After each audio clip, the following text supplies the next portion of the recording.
कैलाश पर्वत जाय मोनसे गोमोथाव आरो सोमोनांथाव मायाजों बुंफबनाय।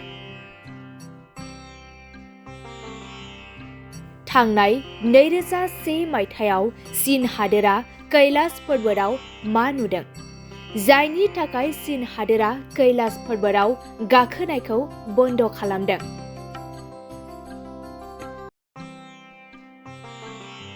नाथाय कैलाश पर्वतआव मा जाथाय जायामोन जायनि थाखाय चीन हादोरा गोख्रैनो कैलाश पर्वतआव गाखोनायखौ बन्द खालामदों? मानो दिनैसिम कैलाश पर्वतआव सासेल' सुबुङा गाखोनो हादों? मानो कैलाश पर्वतआव जाय सुबुङा गाखोनो नाजायो बियो 2 बोसोरनि गेजेरावनो जिउ गोमायो?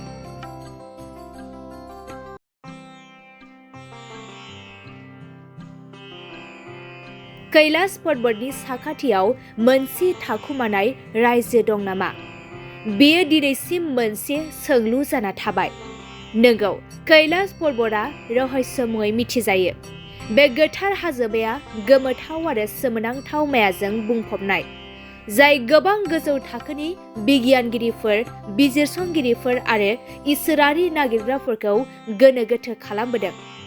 भारत आरो चीननि गेजेराव थांनाय 1962 मायथाइयाव सिमाखौ लाना दावहा नांदोंमोन, जायनि जाहोनाव चीन हादोरा भारत हादोराव गिदिर गोहोम खोख्लैदोंमोन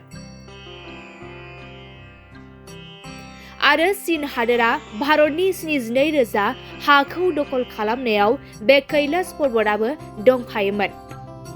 गोजाम जारिमिननि बायदिब्ला कैलाश पर्वतआव सोमोनांथाव धोननि स्वामी कुबेरनि नोगोर दं।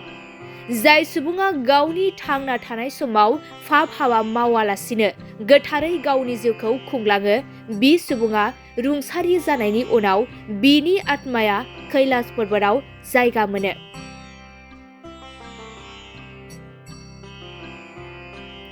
कैलाश पर्वतखौ हिन्दु, बौद्ध आरो जैन धोरोमनि थाखाय मोनसे गोथार जायगा होननानै फोथायनाय दं आरो बेनि गेजेरावनो हिन्दु धोरोमा कैलाश पर्वतखौ शिव आरो पार्वतीनि थाग्रा गोथार जायगा होननानैबो मानियो।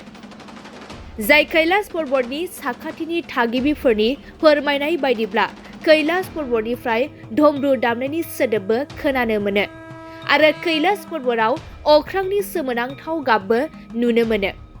नाथाय दिनैसिम कैलाश पर्वतआव रोंगौथि गोनां गोबां बिगियानगिरि आरो नायबिजिरगिरिफोरा मानो गाखोनो हायाखै बेनि गुमुरखौ मिथिनो मोनाखै, जायनि थाखाय बुहुमनाङैनो कैलाश पर्वतखौ गोमोथाव आरो सोमोनांथाव मायाजों बुंफबनाय होननानै बुङो।